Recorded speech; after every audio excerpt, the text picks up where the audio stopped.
പാട്ട് പാടി അവരത് ഓക്കെ പറഞ്ഞു. ആ, പിന്നെയും ചെല്ലാൻ പറഞ്ഞു. ആ, പിന്നെ ഞാൻ ചെയ്യാരത്ത് നമ്മുടെ ചേതനയിലായിരുന്നു എൻ്റെ ഉം, ഓഡീഷൻ നടന്നത്. ഉം, അവിടെ ചെന്നപ്പോൾ എന്നോട് പറഞ്ഞ് ഒരു പാട്ട് നിങ്ങളുടെ സ്വയം ഏതെങ്കിലും ഒരു പാട്ട് പാടി. ഉം, നമ്മൾ റെക്കോർഡ് കൊടുത്താണല്ലോ. ഉം. അപ്പോൾ സ്റ്റുഡിയോ ചെന്നിട്ട് അവിടെ ചെന്ന് ഞാൻ ഇഷ്ടമുള്ളൊരു പാട്ട് പാടാൻ പറഞ്ഞു.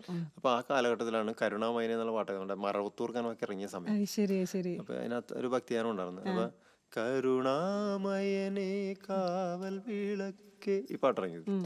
ഞാനത് പാടി. അതും കഴിഞ്ഞ് ഞാൻ പോന്നു. നമ്മൾക്കും പ്രതീക്ഷയൊന്നുമില്ല, ആദ്യമായിട്ടാണ് അങ്ങനത്തെ ഒരു എക്സ്പീരിയൻസ് ഒക്കെ വരുന്നത്. ഒരു ട്രൈ. അതെ.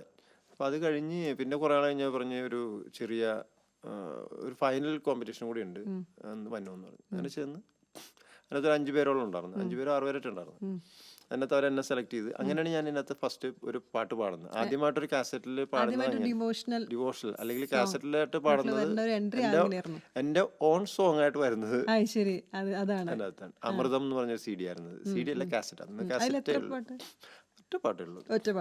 അങ്ങനെയാണ് ഞാൻ ഗാഗുൽത്തായിന്നെൻ്റെ ഉള്ളിൽ ഈ പാട്ടാണ് ഞാൻ പാടുന്നത്. അപ്പോഴാണ് ഞാൻ ഗാഗുൽ ജോസഫ് എന്നുള്ള പേരിലേക്ക് മാറുന്നത്. മാറണത്. അങ്ങനെയാണ് ഗാഗുൽ ജോസഫ്. ശരി ശരി.